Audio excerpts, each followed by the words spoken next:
right.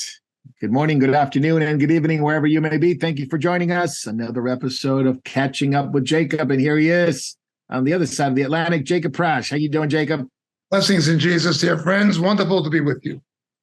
Amen. Good to have you here, brother. And of course, I don't know where he's at exactly. Undisclosed location as of now. David Lister, he's on the West Coast. I know that. Yep, up in Washington. All right, Washington. All right. It's they say it's gorgeous, maybe a little bit warmer this time of year, but gorgeous nonetheless. And We're actually having 75-degree days and 55 nights. It's just such a heat wave. Such a heat wave. Watch out, sunblock. And down the freeway from my house, Jay, how you doing? Doing well. Hello, everyone. Jay, and of course down under, dear brother Davey. How you doing, Davey? Good morning. Doing pretty good, thanks. Good to be here. All right, Saturday morning, way ahead of us, and we want to welcome those who are watching from different parts of the world, from Australia, New Zealand. It's early in the morning. In the UK, good evening. Hope your supper went well. And here in the West Coast, of course, we're right in the middle of the day, and in the East Coast, a little bit in the afternoon on a Friday, people ready to go home and begin their weekend. But we wanted to make you aware of a few things before we get started. As we welcome you from different platforms that you're on, we want to make some announcements in terms of Jacob's schedule, and he's got something that he wants to share with us. Go ahead, Jacob. You're going somewhere this August, so take it away. From the 11th to the 21st of August, we shall be returning to South Africa, a country that has seen better days, to say the least, but there are still a number of believers there in all the communities. And we have a number of viewers and subscribers from South Africa. There's a Moriel branch there.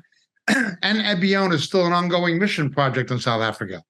Of course, like anywhere else with COVID, there was a long hiatus of not being in South Africa. But we have had a number of requests to go back there. And I shall be going there, Lord willing, on the 11th of August is the first date. We have the schedule coming up. We'll announce it briefly. It'll also be posted on the Moriel Facebook page, the Moriel.org website, and a mail shot through Be Alert. Amen. And of course, Jacob's going to be there for 10 days, 11th through the 21st. And Jacob, you're speaking in a couple of different places. This is a great part. So if you're in one of these areas, Jay, are they able to see the split screen right now? Yes, they can see the split screen right now. I will go ahead and give the dates real quick since it's on my screen. You got it, brother. Forgive my pronunciation. Bloemfontein on Saturday the 12th, Sunday the 13th. We have the venue is the Ebenhauser Gemeente, and the address is 3 Kenilworth Road.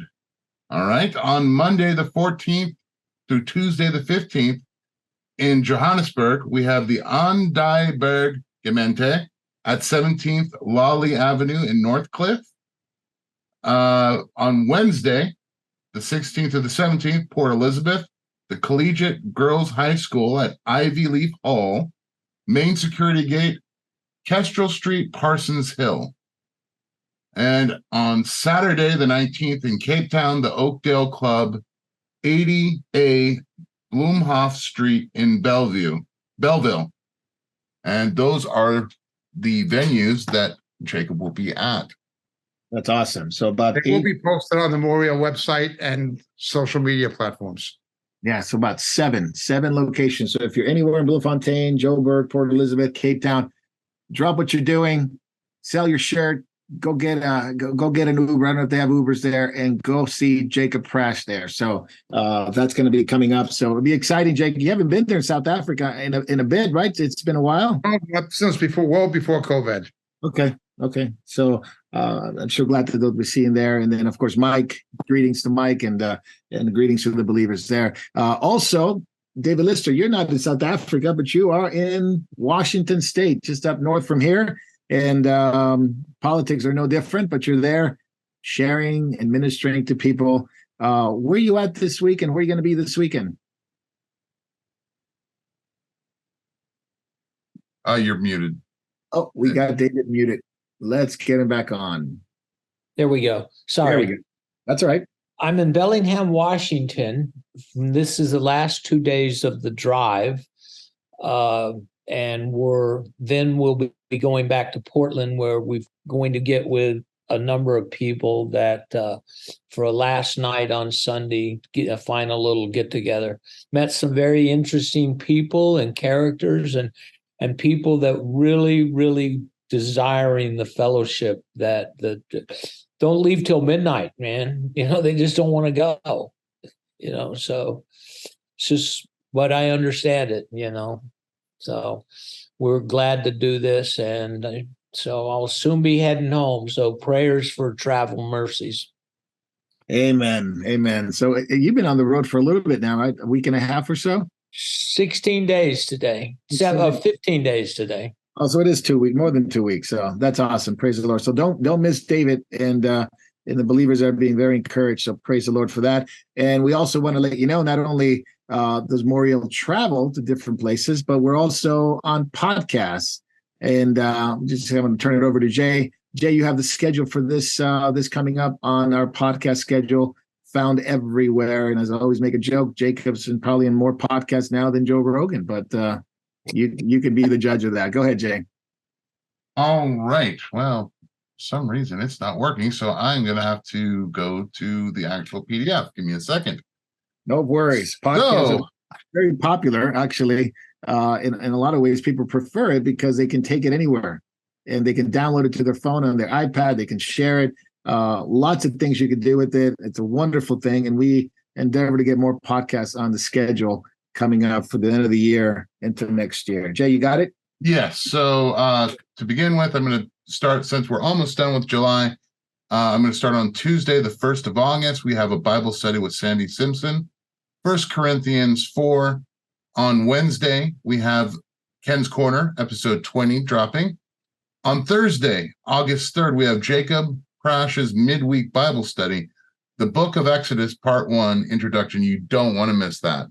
The Bible study for Exodus has been excellent. Really excellent. Thursday. Yeah, Thursdays. I think it's 11 Pacific time, Jay. Yes. Join us. Also, we are posting the Zoom link on YouTube now. So if you would like to join the fellowship, Jacob actually lets ask a few questions after the Bible study. So it's great Q&A session as well.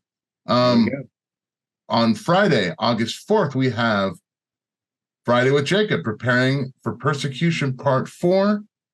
On Saturday, we have the Weekend Bible Study with Jacob, the Daggers of Satan.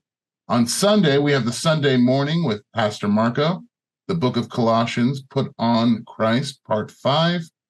And then on Monday, this episode of Catching Up with Jacob will drop to the podcasts. Please make yourself available. Yeah. No doubt, quite a busy schedule on the podcast. And they're found. Where can they find them, Jay? Podcasts are on Deezer. They're on Amazon. They are on Apple, of course. You can find us on Spotify. Just look for Moriel Ministries, and you will find a plethora of podcasts to download. Absolutely. So avail yourself of that and download them and put them in your files and keep them sharing. It's a wonderful thing. So we want to welcome those who are watching and those who will be watching later, those who are watching live on Rumble, those who are watching live on YouTube, of course, and Facebook Live. And of course, we got Vimeo and we have Telegram and of course our flagships, Moriel.tv, MorielTV.org. And of course, one platform that carries it, of course, is RTN TV. And that carries that as well. So lots to choices, but we're going to be going to away from YouTube and Facebook on our backstage. And we're going to be talking about backstage on a couple of things and be very interesting, not only about Sodom and Gomorrah, but we're also going to be talking about some of the WorldCoin stuff that's going on, the CBDCs. And we talked about it last week, but as you know, it's not that we talked about it and made it famous, but the world is gravitating to this WorldCoin and UBI, and that's a big topic today. So we'll be talking a little bit on that, but definitely don't want to miss backstage. We're not going to be on Facebook or on YouTube, so you're going to have to jump over to Rumble. If you want to ask questions, ask them in Rumble, and we'll get Jacob to answer some of these questions that always been great. In fact, people love the question and answer. It should be its own. It should be its own episode. But anyway, that's a whole different story. Not that we want to add more work to Jacob. So let's get started. And Jacob, let's catch up. We're not going to be talking about a few things, but I think they're worthy to mention. The fact that Fox News, of course, have been caught matching donations to Satanic Temple. That's part of their charity organizations that they love to give. But New Mexico government, the actual state of New Mexico here in the States, reportedly referring women to the Satanic Temple health program. That's bizarre, but I wouldn't put it past them. That's exactly what they think about. And of course, well, now I should say Prime Minister Jacinda Ardern, now a new appointed role at Harvard, a role of censorship, like a censorship czar. So she's championing censorship, and we all know how that worked out in New Zealand. And those who watch in New Zealand, from New Zealand here, can attest to that. Can attest definitely to that. And Bill, we look forward to seeing the believers in Australia and New Zealand when we get there in November. We're not going to be talking about what NBC calls the triple-demic. A brutal winter, say it's coming because we have a new variant, and we're going to have to get shots for that. And but we do want to talk about something that it is about as deadly as any variant. U.S. politicians. Jacob, you and I watched some videos of some pretty damning evidence that these guys are absolutely either out of their mind because they lost it, or they're out of their mind because they're just such hateful group of people. I couldn't imagine any more hateful group of people or any worthless group of people than Congress. But at the same time, I'm also torn because I also know the Constitution and the reality of what Congress was supposed to be there for, but they vacated that a long time ago. McConnell, Feinstein, Omar, you name it. I wouldn't give you 5 cents or a bag of chips for them. But Jacob, tell me what you saw and your reaction to that. The first thing we see is the folly of geriatric politicians who are not exactly compos mentis or in control of their faculties being animated by their political handlers of the party. We saw this week with Mitch McConnell, a Republican. We've seen it consistently with Biden. Now, there are people of some age who are, in fact, in control of their faculties, Donald Trump being one. It was interesting that the mainstream media and the political left were trying to say when Mr. Trump was in office that he was suffering early onset dementia, but he has shown no clinical symptoms of it, none whatsoever. Biden will not even submit to the tests. Hence, we see the dual standards and the hypocrisy. So the first thing we see this week is the reality of the first dual standard we see is one standard for Trump, another standard for Biden, and Dianne Feinstein is likewise. The woman is obviously losing it. They have no capacity to fulfill their function, and other countries see it. Other countries see these elderly people being manipulated who shouldn't even be there. It is a complete and utter joke. It reminds me of the old men in the Kremlin in the last days of the Soviet Union. You know, people who are vestiges of an age gone by, who were always corrupt and who were there simply because they have always been there. I mean, Suslav, Brezhnev, Cherenko, Andropov, all of these people, they were just a lot of old men from the Stalinist era who were left over, who had power. Well, now you've seen the same thing in the United States. And again, two standards. And by the way, I do not want to see Donald Trump be the next president, although I would certainly take him over Biden or Gavin Newsom or something. But I personally am no longer a Donald Trump supporter politically. But there's still dual standards here. Secondly, the second thing that we see, can you imagine if a Caucasian member of Congress made the blatantly racist statements as Congresswoman Olmert, the radical Muslim, I believe she's an enemy of America. I believe she has no right to even be in the country, let alone in Congress. She should be denationalized and deported. She's reported to have married her brother to get her brother a green card. Married her brother. This woman is perverted, and she's not just anti-Zionist, but anti-Semitic. But she can make those statements and get a pass. That if a white politician ever made those statements, they would be castigated, and rightly so.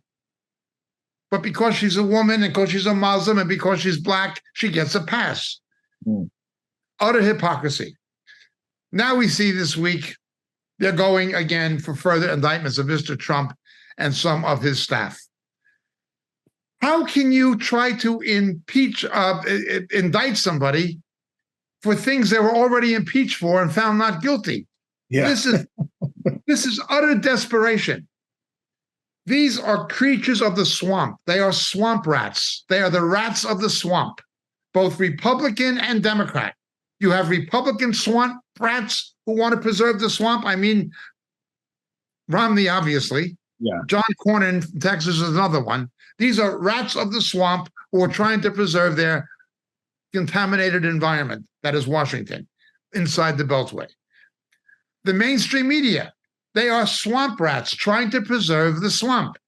And they detest anybody who will drain it. You're taking away their habitat of corruption and hypocrisy. So they will do anything, including with political motivation, weaponize the judiciary for a political end. When you have a case with Hunter Biden and now his father, where there is plainly indictable reason for full-fledged federal prosecutions of father and son, they want a sweetheart honey deal, easy way out, play it down, mainstream media ignores it when there's hard evidence. That's right. That's right. But when it was with Donald Trump and they had impeachments, people who should die in federal prison if there was any real justice, impeaching a president for something that never happened, a corrupt FBI that obtains FISA warrants based on material they knew to be fraudulent, forgeries. No indictments or investigations of Hillary Clinton or John Podesta.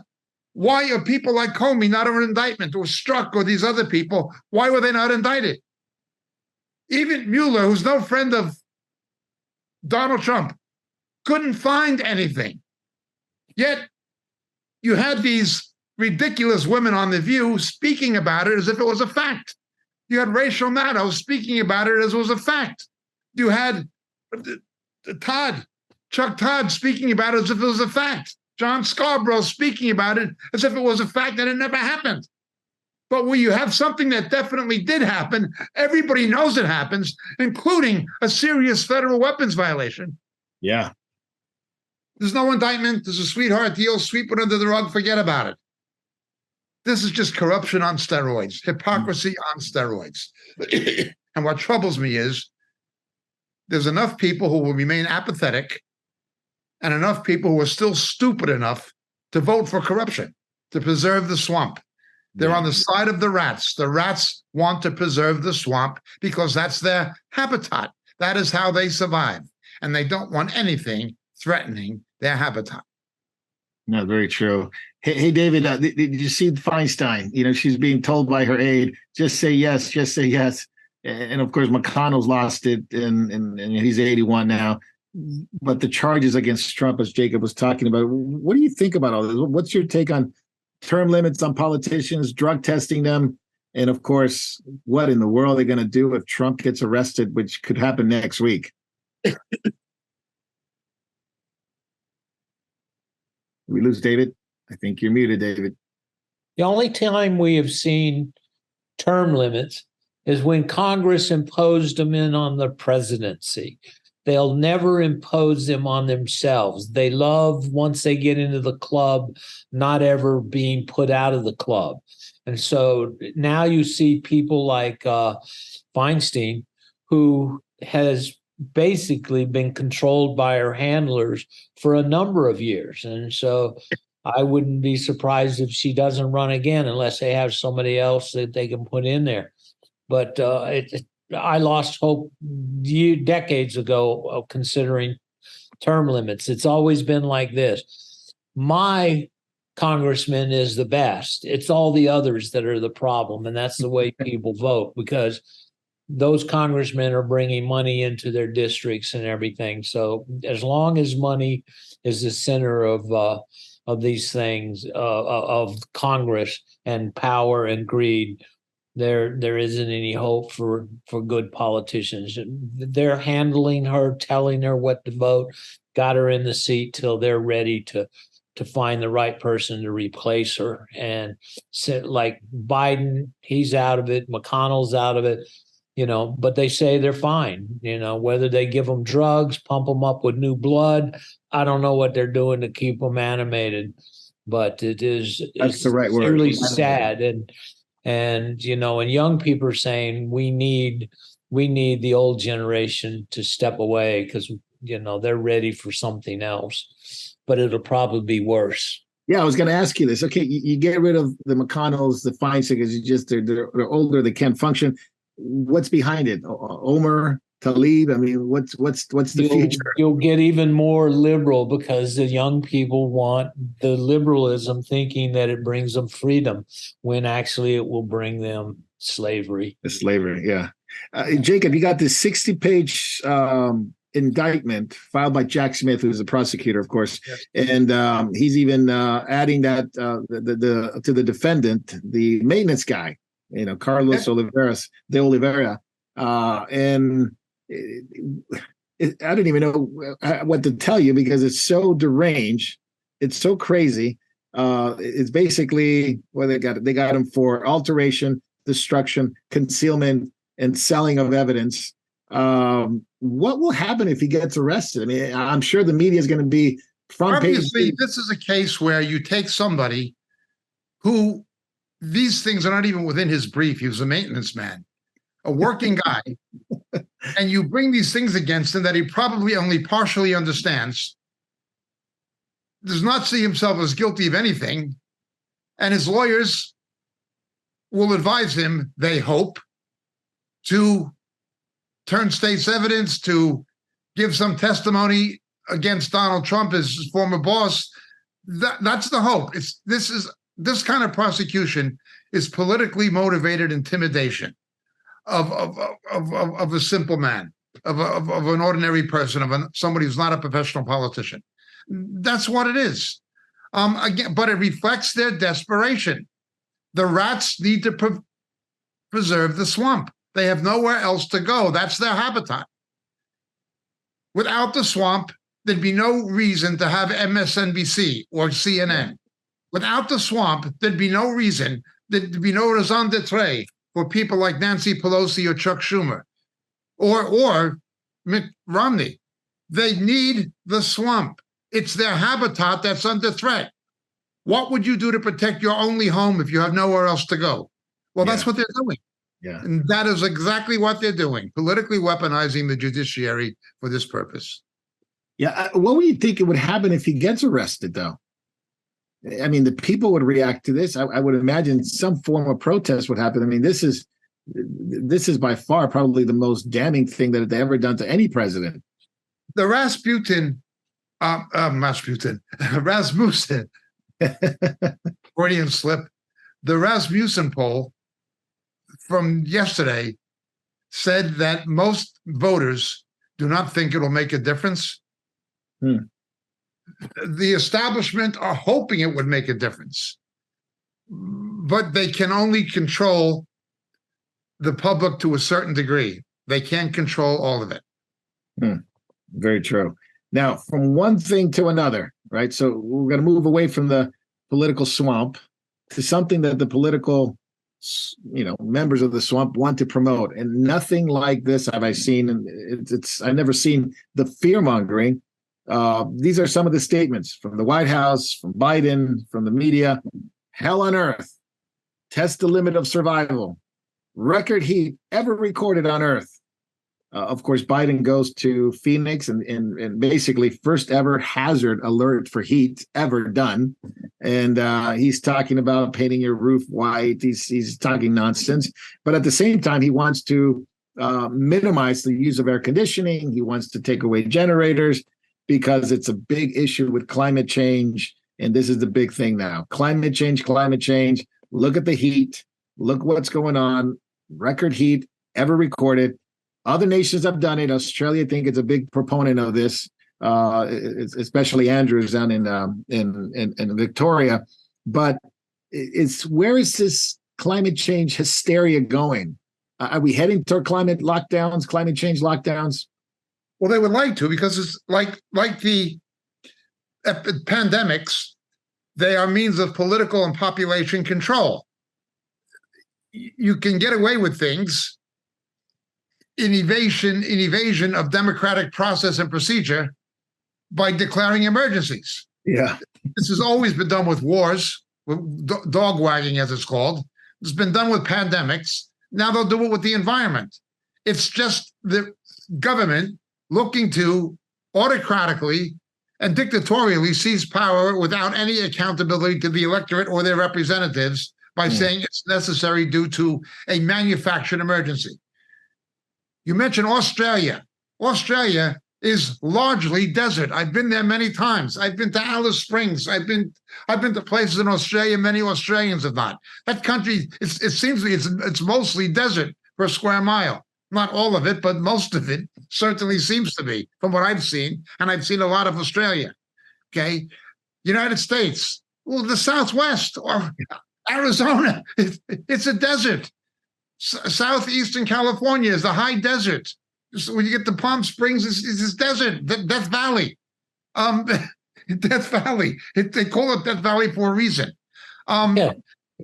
So let's look now at reality.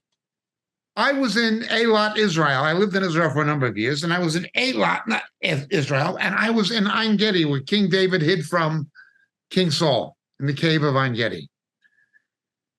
You can see soldiers frying eggs with a bonnet, the hood of a Jeep, using the hood of a Jeep for a skillet to fry eggs for their breakfast in the morning. It is so hot. You can get to be, if you can believe it, temperatures that can go to 150 degrees Fahrenheit. This happens in Saudi Arabia. It happens in much of the Sahara. It certainly happens in Israel. These things have always been around. Additionally, we cannot take their statistics for granted. They've lied too many times. We've had scientists being suppressed in providing accurate data. They've been told not to. You have, not once but twice, East Anglia University, which did the climate research and temperature, environmental temperature for the planet research for the United Nations. Not once but twice, lying, caught lying, deliberately lying. They present lies as if they were facts. The left is great at that. Not only the left, but certainly the left is great at that. We had something that this, I don't know if she's really that stupid or she's just that corrupt or both, that Ketanji Brown on the Supreme Court made some kind of a statement about the survivability of premature Black infants in American hospitals if the doctors are also Black, by taking one study about one instance in Florida and making a template out of it.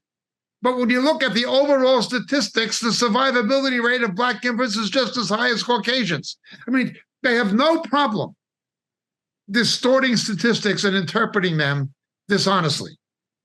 And they have no problem just lying. And they're doing that about the environment. Yeah. They all do it. They all do it. They lie about gender inequity in terms of wages. They just lie about it. They don't tell you that a disproportionately large amount of women getting university educations get degrees in things like gender studies or something that's useless. Not enough women go into high-tech fields or high-tech entrepreneurial fields where the major money is. Some women do, most do not. But that you don't count that. You don't look at the reasons. You just say There's inequity in the labor market. Men make more than women. This is not. What about the reasons for it? Yeah, exactly. They just lie. They lie. They distort the facts. That it's not just a distortion or a misrepresentation. It is a lie. And lie they do. And lie they will.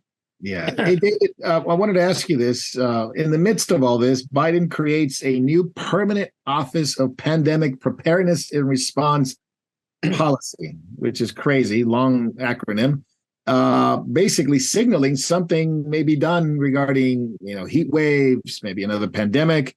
Are we heading that direction again? It just seems like he's laying down the groundwork to say, hey, we got some problems. Now we have an office that deals with, it deals with masks, it deals with lockdowns, it deals with vaccinations. So maybe they're going to work in concert with the WHO and CDC. But I don't think it's ever been done by any White House, any office.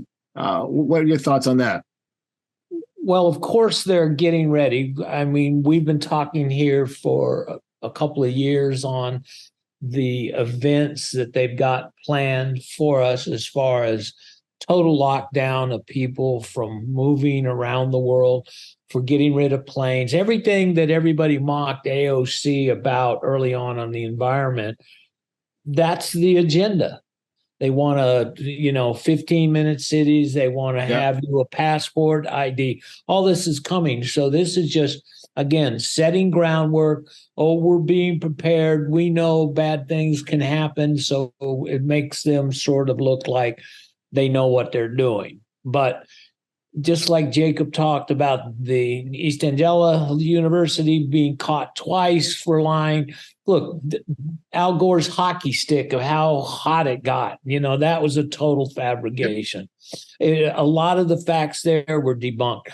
A few years back, they said that the Arctic ice was melting so fast and terrible. They sent a research ship down there, and all of a sudden it got locked into the summer ice, and they had to get 4 different icebreakers to get them out. It was so thick and so widely caught. I remember that because they actually said, and I think I have the article somewhere, no more ice in the caps, the polar caps by 2013.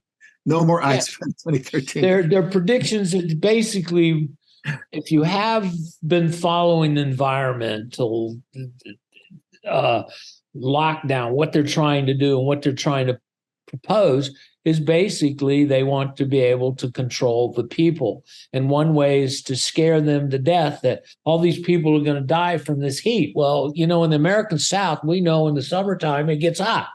Man, and you make provisions. But just a few years back in Europe, they had something like 600 or 700 people die in one summer. Okay, well, where's the deaths this year? It's hotter, right? They say it's hotter. It's supposed to be hotter, one thing doesn't add up with the other thing. And again, it's just scaremongering to get people into fear. If you get people fearful, you can control them. And, so make your plans. It's just these people are transferring wealth from our generation, taking it from the next generation and putting it in old people's pocket. If people were smart, they would get better thinking about environmental concerns. No, I wanted to quote something. This is it's one thing when Biden does it and we all laugh at Biden and the crazy things he says, and he's trying to paint the roofs white on people's houses, and he said that's going to cure it. But this is from the UN. This is Antonio Gutierrez, the United Nations Secretary. The end of global warming, the era of global warming has ended. It is now global boiling. So they got little phrases like this, right? And then you have Ursula. Did he say that in his air-conditioned office? Pretty much so. The ones that he has and he doesn't want you to have, right? Yeah, that's how it goes. But the UN is getting involved. UN is getting involved to make it a mandated climate for the whole world. And of course, the EU Green Deal that we talked about it with Jacob for Europe, President Ursula von der Leyen, I think that's how you pronounce it. She wants to decarbonize all of Europe. I don't know if she means the UK as well, but all of Europe and she wants this climate change, Green Deal. And we can laugh about it, and we can say these people are absolutely out of their mind. But I will tell you this, talking to young people, they all believe it. Yes. I don't think there's not many younger people that obviously I'm getting older, but my kids, their age, their friends, some a little bit older, they believe that there's about 12 years and the world is going to end. So they're doing radical things. They're chaining themselves to roads. They're destroying paintings along the way. They don't want to have kids because I've seen signs here in California and Texas. Make love, not babies. Not have population growth. Save the climate. Have an abortion. Those kinds of signs, because they don't want the population to grow. They think this is going to be detrimental to the world. And of course, they want to reduce population. That's really some of their things that they've said. So, we'll start with David. We'll go to Jacob. They've really brainwashed a whole group of people into thinking this world is going to end. The end of the world is here. So it's up to us to save the world. Marco, I think Jay had something. Did you have something, Jay, you wanted to put in? So what I was saying is, if you take climate change and you divorce it from reality, which is history, you can sell anything you want. The truth of the matter is, if you look at the Battle of Monmouth in June 28, 1778, if you read the historical account, there was a heat wave going through New Jersey where temperatures were above 100 degrees in New Jersey. If you look at today's temperatures in New Jersey, the average between June and July is anywhere from 80 to 86 degrees. Now, if you don't know this history, that there are heat waves and really severe heat waves in New Jersey, you would just assume that, climate change was worse in 1778 when there's no combustion engine, no factories, no mass pollution, no overpopulation, according to the frantic people. That's what they do. They give you data based upon doctor data that they have that is completely devoid of any historical context, and they sell you climate change. Yeah, and to the point where people are really it's just kids are making decisions about life based on this hysteria, and the end of the world is here. And of course, it's one thing when, we can joke about it and say how silly it is to believe that, but they really do have these crazy ideas like dimming the sun. This is from the White House, that they want to take Bill Gates' idea of dimming the sun and, spraying stuff in the air. Literally, the White House said they're spraying stuff in the air, dimming the sun. And we have no concept of what they will do to food supplies, to the climate, to food production. It is an absolute disaster, and literally, it will be absolutely lethal. To your point, Marco, what is that going to do to the millions of animals on the earth that use the sun to determine if they're nocturnal or they work during the day to find their food? Yeah. And it goes back to the book of Revelation, right? What Jacob was talking about last time about those who destroy the earth. That's an imagine deal. Those who destroy the earth. Revelation, a third of the day and a third of the night will disappear. That is interesting, isn't it? Yeah. It is. Now, of course, we're talking absolute nonsense, right? Because Yuval Harari has come out and said there's nobody doing these things. There's no secret group or cabal that is really affecting the world. I mean, that is just nonsense. He's a historian. He's gay. He is an Israeli Tel Aviv resident. So you got to trust everything he says because he's Yuval Harari and he works for the World Economic Forum as their prophet. I want to play a video. What's that? For our betterment. Oh, yeah. So I want to play this video. There's back-to-back videos. I think we agreed to play these two videos right here. Just want to play Harari. There's one video, and then we'll go to the next one and just listen to what he had to say. What are global cabal theories, and why do so many people believe them? The global cabal theory, it has many variations, but basically there is a small group of people, a small cabal, that secretly controls everything that is happening in the world. all the wars, all the revolutions, all the epidemics, everything that is happening is controlled by this very small group of people who are, of course, evil and have bad intentions. And this is a very well-known story. That it's not new. It's been there for thousands of years.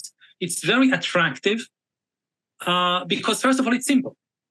And also it creates this fantasy, utopian fantasy. If we only get rid of the small cabal, we solve all the problems of the world. Salvation, the Israeli-Palestinian conflict, the war in Ukraine, the epidemics, poverty, everything is solved just by knocking out this small cabal. Now, as a historian, the most important thing I can say about these theories, they are never right. Because the global cabal theory says two things. First, everything is controlled by a very small number of people. Secondly, these people hide themselves. They do it in secret. Now, both things are nonsense. It's impossible for people to control, a small group of people, to control and predict everything because the world is too complicated. All right, so that's what he says. Well, look what they do. Yes, when we are sitting here, we have an implant in our brains. And I can immediately feel, because you all will have implants, and we measure your brain waves, and I can immediately tell you how the people react, or I can feel how the people react to your answers. Is it imaginable? That within, say, 50 years, people will literally be part of a network. All the bodies, all the brains would be connected together to a network, and you won't be able to survive if you're disconnected from the net, because your own body parts, your own immune system perhaps depends on being constantly connected to the colony, to the network. The new powers that we are gaining now, especially the powers of biotechnology and artificial intelligence, are really going to transform us into gods. Interesting. Jacob, let's start with you. Any thoughts on that and what they are doing and ultimately will be doing? Where is it? Well, first of all, the government is in possession Sorry, of Jacob. potentially non-human spacecraft. Based on your There we go.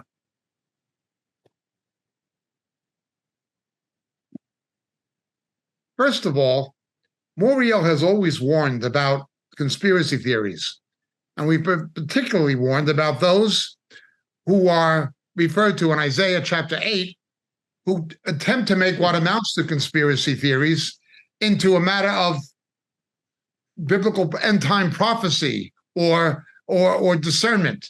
We've warned about people like that, and this element exists, and they do discredit people who attempt to take and make an objective analysis of what's really transpiring in the world. But Isaiah says, don't believe, he doesn't say don't believe in conspiracies. He says, don't believe that everything these people say is a conspiracy. There are conspiracies. There have always been conspiracies. There's never been a time when history was not infused with conspiracy. There's always been that. Look at our time. The mainstream media at the time tried to portray in the 1960s, after the assassination of JFK, they tried to portray Barry Goldwater as a war hawk who was going to get us into deep trouble in Southeast Asia and Vietnam. Well, that was what the media was doing, and that's how he was being portrayed. At the same time, McNamara, Lyndon Johnson, Hubert Humphrey, Maxwell Taylor, Dean Rusk, the Johnson administration were planning to expand the Vietnam War into the imbroglio that it became without a declaration of war. There's always been conspiracies like this. There's always been conspiracy. Don't call everything a conspiracy because someone says it is. But when you have obvious evidence, you have to look at it. Now let's look at what we just watched. Notice Harari, a homosexual from Israel, who's a professor of history, and he is not a data scientist. He denies the reality of cabals and conspiracies. But then you see him and you see Schwab, whom he advises, doing the very thing he says they don't do.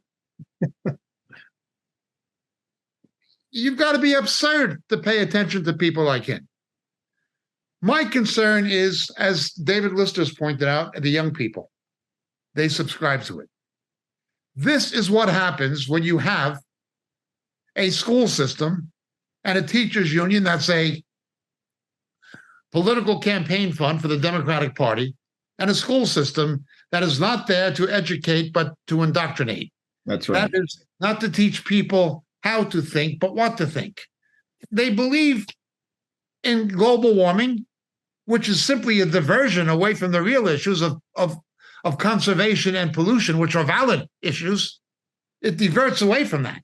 So in order to divert away from the real issues of pollution and conservation, by looking at what China is doing as the world's biggest polluter with thermal pollution, to take focus away from that, we have to put the focus on us instead and talk about global warming. It's just a lie. But they've been hoodwinked by a school system.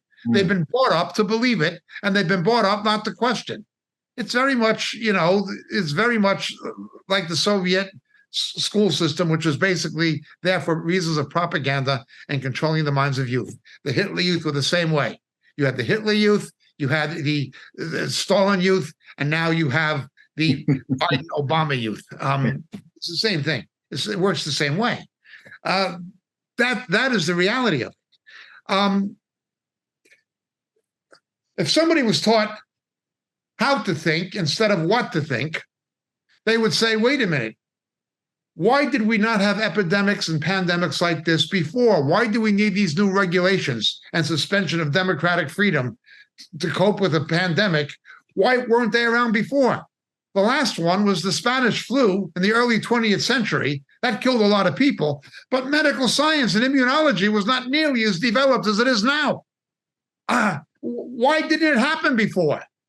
But in order to arrive at that conclusion, or even to ask that question, you have to have been trained how to think, not what to think. The propaganda machine of the education system, in league with the mainstream media and government and the White House, the liars of the White House, is, if you question this, you're unscientific. You're denying the scientific reality. No, they're denying the scientific reality that, just like El Nino, you have normal changes in weather that are cyclical. They are ignoring the scientific reality of X and Y chromosomes. They are ignoring scientific realities in genetic science and environmental science. But they're telling you you're not scientific. They did the same thing with Darwinism. If you don't agree with Darwinism, you're not scientific. But they will not look at the fact that there's no transmutation of nucleic acids across the genus barrier and the natural environment. You're not allowed to know how to think. You have to be told what to think. It is our worthless education system. And that goes from the neighborhood public school or state school in America all the way up to Ivy League institutions. This is the problem. The children, the youth are taught what to think, not how to think. They're indoctrinated, not educated. And the media keeps people stupid. That's the main purpose of mainstream media, is to keep people stupid. Hey, Marco. Go ahead, David.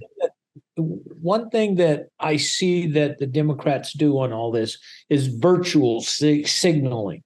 They try to say, oh, we're doing this for the common good for everybody. But behind their scenes, everything, all their plans are for evil.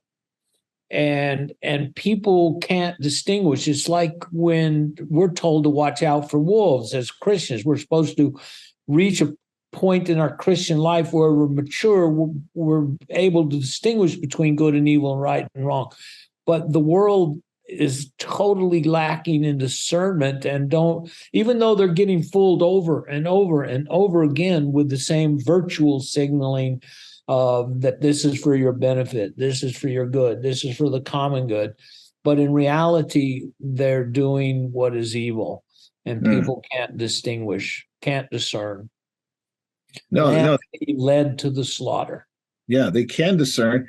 And for the most part, JB, you brought up the believers and how we're supposed to discern. And obviously, the believers are the only ones that can discern spiritually what's going on in the world. Question to Jacob, and then we'll go to David. Has the church completely lost its relevance in terms of being salt and light on the earth? Because people just fall for anything right now. There's really no restraint in society in terms of how to think critically, how to look at things spiritually, how to just even logic or even restraint of evil. Jacob, we'll go to you first. What's the church worth now? Church is worth what Jesus said it's worth, nothing other than to be trampled underfoot. The salt has lost its taste, and the light has all but flickered out. And we're not just talking about the World Council of Churches and the Vatican and the papacy, etc. Those things have always been theologically and spiritually bankrupt. I mean, what used to be called evangelicism. The mainstream evangelical denominations are nearly as bad, and in some cases, just as bad. It's over. It's over. The future of the church will be the faithful church. It'll be ultimately an underground church awaiting for the return of the Lord, and in the meantime, busying itself with hastening his coming, because nothing else is going to stop this. Now, that's not to say that I do not believe that we should vote and pray and so forth. We should. But the way it's going, it has gone too far. We have crossed the Rubicon. We have crossed the point. Western civilization has crossed the point of no return. There is nothing going to reverse what has transpired and the consequences other than the return of Jesus. So we're talking American church has no cultural influence in England, in Europe. I mean, you went to Europe. Look at Stephen Furtick. What would anybody in their right mind think of somebody who says, I am God Almighty? Look at Andy Stanley, someone who denies the fun. He's a Marcionite. He's a theological Marcionite. Yeah, that is true. Even unsaved people know these people are crazy or that they're crooked. Yeah. The major pastors in America by ranking, I think it's Andy Stanley, Joel Osteen, Rick Warren, Stephen Furtick, top four. I think there's a fifth one, might be another guy in Virginia. But these are the people that are looked upon as leaders of the church and influence society with the gospel and righteousness. They're not leaders of the body of Christ. They are leaders of a corpse. Yeah. The real body of Christ are increasingly people meeting in homes and small groups and relating to other groups who meet online and things of this nature. There is less and less place for true faithful believers who love Jesus in denominational churches. That is even more true in Great Britain and Europe, but it's certainly true in the United States as well, and Australia, and New Zealand, and Canada. Yeah, David, you're up in the Northwest. What do you see? I mean, you gave us a little bit of a report last week, but is there any cultural influence? I mean, even minimal, the churches up in the Northwest. Well, I went through, Mia and I, her son, walked through a lot of the towns down here before the meetings and things. And the culture, if there's a cultural influence, it's on the liberal left on everything, everywhere. It's churches, the United Methodist churches there were into Black Lives Matter, love is love. Every wicked thing that could be brought there is residing there and welcoming everything in the church. This was many churches there, pride flags everywhere. And you see people walking around that just they're oblivious to it. Witchcraft of the Pentagon. They had a Pinnacle theater.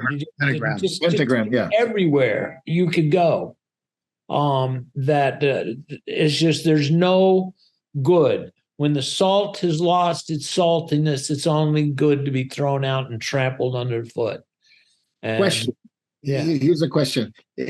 Okay, so the American church seems to be informed in terms of we have much information. We have lots of Bibles. We have lots of research. We have lots of commentaries. And it should be prepared for the cultural battles that we face, the spiritual battles that we face. But why isn't the church addressing any of the issues? I mean, we're talking largely silent by pastors. They don't even want to talk about the issues that are prevalent and real relevant to society in terms of sexuality, in terms of creation, in terms of righteousness, in terms of the love of God. Does God even exist? That kind of questions that people may have in society. Jacob, why aren't they even unwilling to address it? It's all about feel good, cast the demon out, that kind of stuff. Jesus gave us the answer to that question as to what the last church would be like. It's something that I wrote a book about. It's something that others have spoken about well before me, and it's something that Moriel has had as one of its basic guiding principles. Why? Here is why. To the angel of the church of Laodicea, write, the Amen, the faithful and true witness, the beginning of creation of God, says this: I know your deeds, that you are neither cold nor hot. I wish that you were either cold or hot. So because you are lukewarm and neither cold nor hot, I will spit you out of my mouth. Because you say, I am rich, affluence, and have become wealthy and have need of nothing. You do not know that you are wretched, pitiable, poor, blind, and naked. Watch Kenneth Copeland for 2 minutes if you can avoid vomiting. I advise you to buy from me gold refined by fire, that you may become rich, as God counts riches, and white garments that you may clothe yourself, and that the shame, the disgrace of your nakedness, not having the garments of salvation, may not be revealed. And eye salve to anoint your eyes that you may see. Remember, Laodicea's problem is it doesn't know it's Laodicea. It is spiritually blind. The last church is spiritually blind. They are blind. They cannot see. And the reason they cannot see is because they would not see. Right.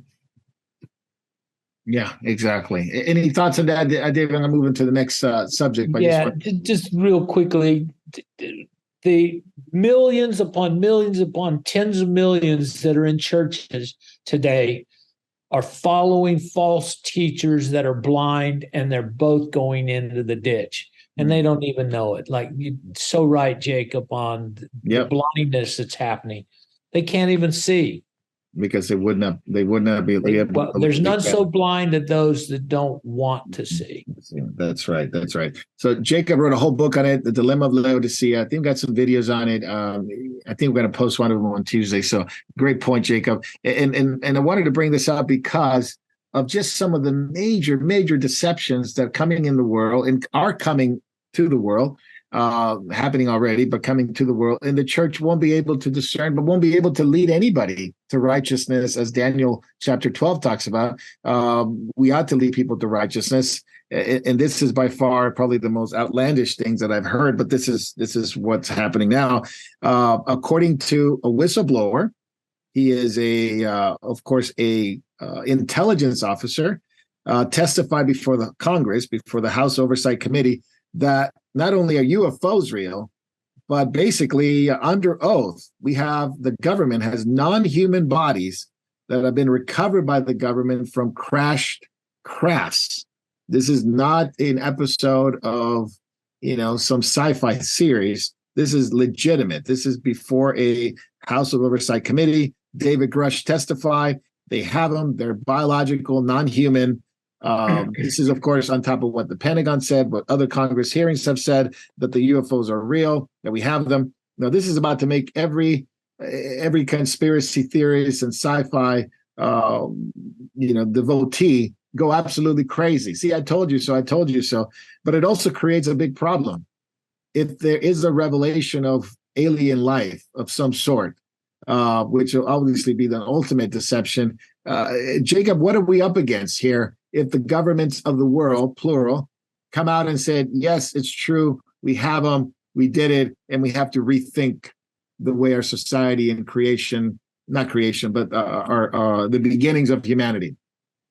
I was not the only one, and probably not the first one, but since the 1970s, I have been warning that extraterrestrial phenomena are going to be something that the Antichrist and false prophet are going to use to deceive the nations and even much of the so-called church. I have been warning about this since the 1970s. There's no doubt. These signs that he's calling down in the heaven, the scriptures tells us it'll be just as it was in the days of Noah.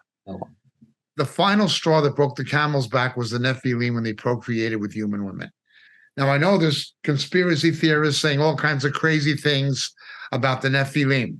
I'm just looking at what the Bible says and what Jesus said, just as it was in the days of Noah. You are going to see what you already have in Satanism, sexual conjugation between the demonic and the corporal and the human. Okay, this takes place in satanic rituals and worship, where you have surrogate sexuality with demons and things of this nature. This went on in the ancient world, where animals like goats were consecrated to demons, and this happened like in pan worship, pan worship, other things that has always been around. But you're going to see it in the last days in a way that we've never seen it before. I am absolutely positive since the 1970s that extraterrestrial phenomena is going to be part of the great final deception. Jacob, quick question on this. How do you feel when you say that you've been talking about this and warning about the 1970s in terms of vindication? I mean, there's not a huge victory in terms of how you feel about it, but do you feel like, look, I've been talking about this and the church doesn't listen? What's your take on this? Yesterday was Tisha B'Av. When you read what Jeremiah wrote in the book of Lamentations on Tisha B'Av, that all of his warnings happened. He wasn't going around saying, I told you so. If you read Lamentations, he's lamenting. Yeah. This never should have happened. I think we need to be more like Jeremiah than blowing our own horn and self-vindication and saying, I told you so. People knew Jeremiah told them so. He didn't have to say that. And I think those who've told the truth are going to be vindicated. And I'm not speaking only about myself by any means. Church history is filled with people who foretold the future, what would happen to the church. J.C. Ryle being one of them for the Anglicans, Charles Spurgeon being one for the Baptists, John Wesley being one for the Methodists. Everything that these saints of God said was going to happen to the denominations that they even were instrumental in either founding or leading have happened. But there's no need for I told you so's. Yes, they did tell us so, but that's obvious. A matter for lamentation, not a matter for self-vindication. Yeah. Very good. Hey, David, go ahead. Yeah. Just look, Jacob and I grew up, and one of the things we always said is don't trust the government, because they're probably lying to you. Now I trust them even less. Even I didn't trust them then, but look, I could easily see. I've seen fake meat being grown in petri dishes. Yep. So can something non-human be grown and made as a prop as alien by mixing whatever? Yeah. I don't know what science can do. Also, I know that they're mixing metals and all sorts of different things today because of advanced research. So they could produce something and say it's that this is not human technology. So I just don't trust. I'm going to keep trusting in the Lord, and they can produce their stuff, but I just don't trust them. And I would question authority. We used to say, Jacob, don't trust anyone over 30. Now we don't trust anybody under 30. That's right. Just final thoughts. We're just coming down to the end of catching up before we move to backstage. Just the subject of Israel and the nations. Jacob, you just did a video on Tisha B'Av that's going to come out in a couple of days regarding Tisha B'Av. But Israel marks the saddest day in their calendar. This is according to the rabbis, basically the 9th of Av. And they have this mourning and they have a 25-hour fast. And before people watch the video, can you give us a preview of what you talked about, just very quickly, a synopsis of what Tisha B'Av is, why Israel should be pay attention to this? Because I want to tie it into what's really happening in Israel now. Sure. The Babylonians destroyed the first temple in 585 BC, as predicted by Jeremiah, on Tisha B'Av, the 9th of the month of Av, which by the Hebrew calendar we are presently in. The Romans destroyed the second temple in 70 AD, according to the predictions of Jesus and Daniel, on the exact same day, bearing in mind that Peter in his epistle associates Rome with Babylon. She was in Babylon greets you. So both temples in 70 AD, 585 BC were destroyed on that day. It is a day of loss of Jewish religious significance in their thinking when their houses of worship were both destroyed that day. However, a number of events in both Jewish and global history took place on Tisha B'Av, bearing in mind it goes by the lunar calendar, not the solar calendar or Gregorian calendar or Julian calendar. The Jews were expelled from England in 1290 on Tisha B'Av, not by any design of the king of King Edward who kicked them out, but it happened to Tisha B'Av. The Jews were expelled from England. The Jews were expelled from Spain, launching the Spanish Inquisition in the end of the 15th century, Tisha B'Av. World War I and World War II in Europe both began on Tisha B'Av. It is a day of tragedy. Some of the greatest tragedies in Jewish history, but in human history, have commenced that day. On the teaching that we did it on RTN on Word for the Weekend. It'll be out tomorrow night on Word for the Weekend, and it'll be out after that on Moriel.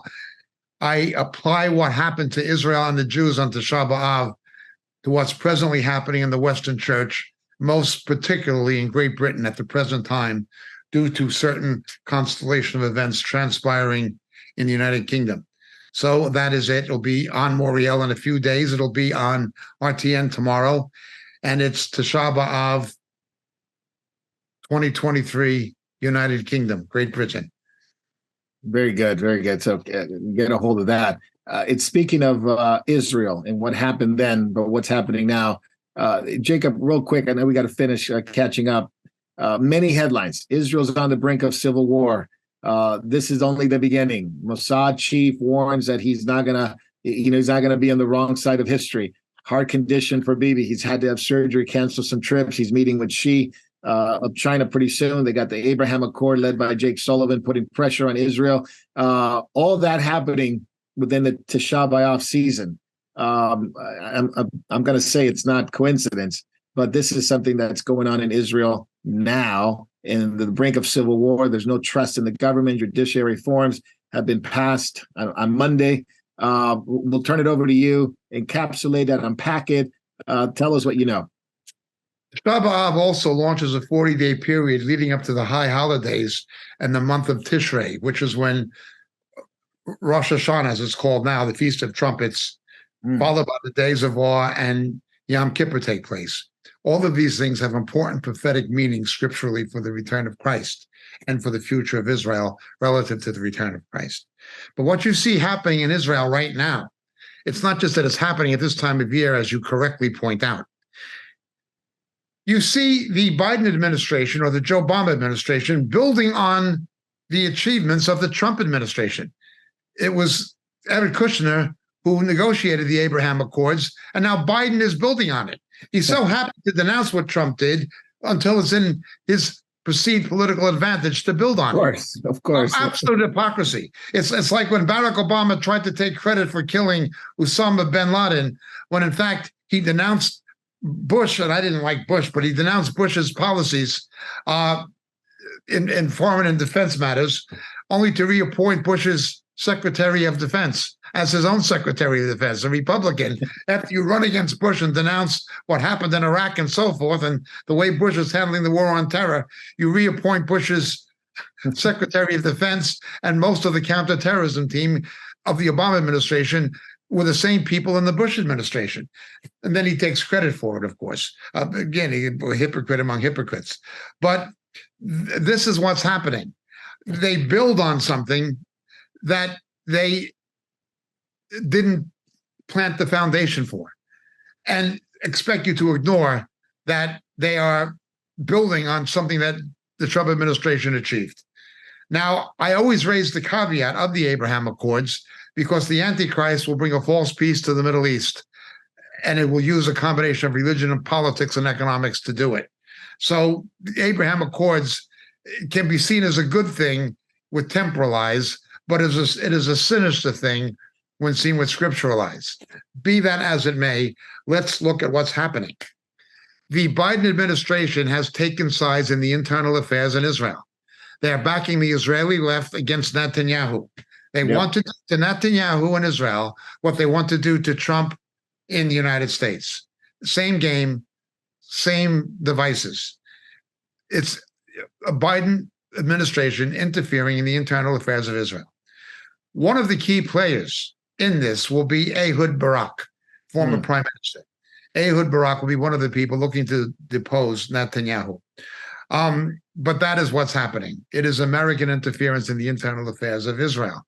I can see why America would interfere in the internal affairs of a hostile nation. But why a friendly nation? Israel means America no harm by any means. Nonetheless, there is an agenda, and that's what the Biden administration is doing. Jake Sullivan cannot be trusted as far as you can throw him. That man has no integrity diplomatically. He's the national security advisor of the Biden administration, and he is no friend of Israel. In fact, I would go so far as to say he's no friend of the United States, but he's certainly a friend of Israel.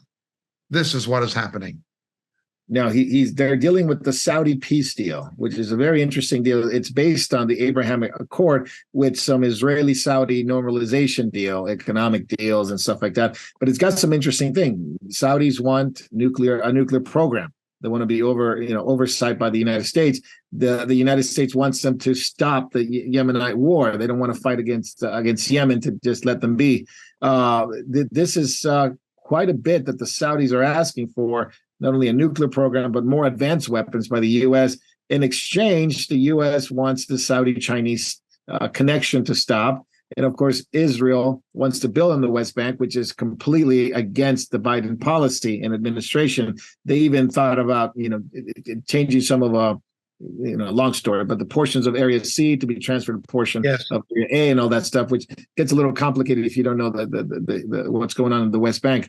But is this a deal that the Biden administration is going to force down the throat of Netanyahu, saying, take it or leave it, we're making this deal with Iran, not Iran, but I guess Iran would be the big winner, with the Saudis? They will not be able to do anything in terms of a rapprochement between the Saudi Arabians and the Israelis without Israel, obviously. So therefore, as long as Netanyahu is there, Biden is not going to get what he wants beyond the limited point. Therefore, he wants to get rid of Netanyahu. That's right. That's basically what it comes to. Now, let's go back to the Saudi side of the equation. The Saudis are playing China against America. They feel abandoned by America. Not that we owe the Saudis anything, but the war in Yemen is a proxy war between Saudi Arabia and Iran. It is a war between Sunni and Shia. And the Saudi Arabians don't trust the Iranians, despite the cessation of hostilities negotiated by China. They don't trust the Iranians. They know they can't. And it goes back too far back to the 8th century, to the Battle of Karbala. It's not going to end. So the Saudi Arabians are playing politics and biding their time. They do it with oil production, how much they produce. They do it with cooperation with Russia, with China, with anyone else. The Saudi Arabians have certain interests with the Israelis, a common enemy in Iran. And Israel is the most powerful country in the Middle East. Second, the benefits of Israeli high tech. Remember, the Silicon Valley of the Middle East is Israel. The area, some of it's in Haifa around the Technion, but most of it is north of Tel Aviv and Herzliya. There's a high-tech belt. That is the Silicon Valley of the Middle East. To build the city of Neon and to make an alternative source of commerce and revenue to oil in the long term, the Saudi Arabians definitely see an advantage in negotiating commercially with the Israelis. That is another consideration, and it's not being talked about enough, but it's certainly a factor in the thinking of both the Israelis and the Saudi Arabians, the city of Neon, which is to be built exactly, almost certainly, where the real Mount Horeb was, where the Ten Commandments were given to Moses. It's the geography. What they have planned is really interesting. Yes. What they have planned for that city is a whole. But the geography is of spiritual and theological significance. Absolutely. Okay. That is another factor. The House of Saud is in a precarious position. The Wahhabists are in a precarious position. There is a reaction against Salafist Islam, ultra-fundamentalist Islam. Saudi Arabians are trying to balance a lot of things. MLB is trying to juggle several things at the same time. But what they really want, what the Saudis really want, in order to decouple from China and Russia and to put it back the way it had been, was, in terms of Saudi-American relations, what they really want is the following. They want Saudi Arabia to have the same status as Israel, as a non-NATO ally of the United States. They want to be treated the way the Israelis are and have the same status, not just functionally, but they want it engraved in some kind of a treaty, ideally. Interesting. Yeah. The closest person to achieve that was Anwar Sadat. Before, in Camp David, they had some kind of negotiated equity in terms of military and economic assistance to both Israel and Egypt. That was part of Camp David. He came the closest to getting anything like that. But let's look a bit further. What is also a factor is the outcome of the West Bank. Israel has a growing population. You can't put all these people on the Negev. They have to be closer to the sea, to the ports. They have to be closer to the metropolitan areas, which is Tel Aviv, Haifa, etc. There's going to be further Israeli expansion into the West Bank for no other reason now, other than they need the space and you've got to put the people somewhere. Ehud Barak offered the so-called Palestinian Arabs a state on the West Bank where the Israelis would keep a small amount of settlements and give 3% of Israel's own land in exchange. Wow. With a compromise on Jerusalem that East Jerusalem could be their capital. And Arafat turned it down and went to bombing bus stops and bus stations and shooting at school buses instead. Even Ehud Barak from the left, offered the Palestinians another state in addition to the ones they already de facto have in Gaza and Jordan. Let's remember, they're already, in de facto terms, 2 Palestinian states. They were offered a third one, and they turned it down by the Israeli left. What Biden and Sullivan are doing, thinking that they're going to change their mind, is ridiculous. They're not going to change their mind unless they had some kind of major economic impetus, such as Saudi Arabia. Yeah. But they have to get rid of Netanyahu. Yep. I think that's the writing on the wall, if I want to put it in biblical terms. That's what the writing on the wall shows. Interesting stuff. So as we're winding down, catching up, David, any thoughts on before we wind down to backstage? We got the questions coming in. Thank you guys for sending the questions. Go ahead, David. Yeah. Muted. Sorry. We lost him. I thought you were saying Davy. So. Oh, no, David. Yeah, the Middle East is in trouble. Everything. My worry is that during this time, if the Jews have a civil war, will it be time for a strike on them by the by not only those that are internally enemies, but the external enemies, feeling that this is it. So God forbid that happens. So, but great review, Jacob. Yeah, as Jacob's always quoting this part of scripture, he who keeps Israel neither slumbers nor sleeps. And, Pray for the peace of Jerusalem. Israel. Amen. And of course, the concern is always obviously the believers in Israel, the gospel being preached in Israel, which Moriel is heavily involved in, and by God's grace will continue to do so. But the political landscape, Jacob, you talked about it even last year or the year before, it's changing in Israel rather rapidly, and especially after the elections and judiciary reform. It's becoming very difficult. And of course, even in the Knesset, you have the right wing, extreme right wing, being very anti-Messianic believers. So it is changing and it's becoming more difficult, but by God's grace, we'll continue on. So thank you guys for being on Catching Up. We'll be moving on to backstage to deal with a couple of things, which is it'll be the World Coin and UBI, Universal Basic Income. And of course, did they really find the ancient cities of Sodom and Gomorrah? Well, we'll ask Jacob what this archaeologist had to say. It's a pretty interesting video that they put out, and we'll be dealing with the questions as well. So God bless you guys. We'll be jumping out of Facebook Live and YouTube, and we'll be heading out to, of course, if you're already on Rumble, stay there. If you're not on Rumble yet, get there. If you're not on Moriel.tv, get there. If you're not on MorielTV.org, get there. If you're Instagram, not Instagram, we're not doing Instagram. Telegram and Vimeo. I suppose you can stay there, but join us on the other platforms that are friendly to us as well. So they let us say what we need to say. So God bless you guys. We'll see you on Backstage in just a couple of minutes. Hello, and thank you for watching Moriel TV. There are so many things that are happening at Moriel Ministries worldwide, from the Philippines to Japan to India to Africa and back to Europe and the United States. So many of our brothers and sisters are spreading the good news of Jesus Christ to this lost world. We are so thankful for your prayers. God has been faithful and has blessed us in so many ways.